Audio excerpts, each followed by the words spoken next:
तुम जिसे विवाह कहते हो, मैं उसे आत्महत्या कहता हूं। एक जीते जागते व्यक्ति का एक संस्था बन जाना, एक पति बन जाना, एक पत्नी बन जाना, ये जीवन नहीं है, ये जीवन का अभिनय है। क्या तुमने कभी दूल्हे को घोड़ी पर बैठे हुए गौर से देखा है?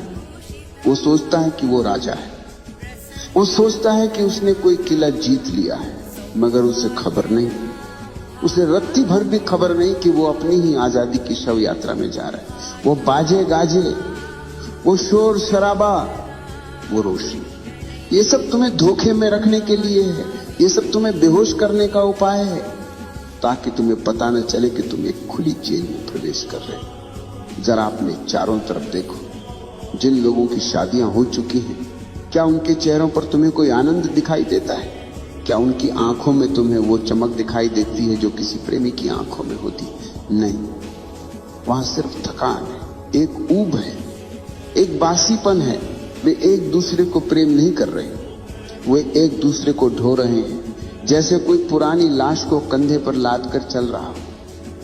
और मजे की बात यह है कि वे मुस्कुराने का नाटक भी कर रहे हैं। तुम मुझसे पूछते हो कि शादियां असफल क्यों हो जाती? मेरा जवाब थोड़ा कड़वा है, मगर सत्य हमेशा कड़वा ही होता है। शादियां असफल इसलिए नहीं होती कि लोग बुरे हैं, शादियां असफल इसलिए हैं क्योंकि विवाह की पूरी व्यवस्था ही इंसान के स्वभाव के खिलाफ है। मनुष्य एक बहती हुई नदी है और विवाह एक ठहरा हुआ तालाब।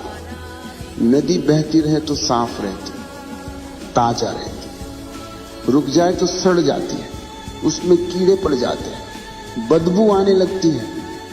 आज हर घर से वही बदबू आ रही, कलह की, संघर्ष की, घुटन की। तुम सोचते हो कि 7 फेरे लेने से, मंत्र पढ़ने से या किसी कागज पर दस्तखत करने से प्रेम पैदा हो जाएगा। कितने नासमझ हो तुम।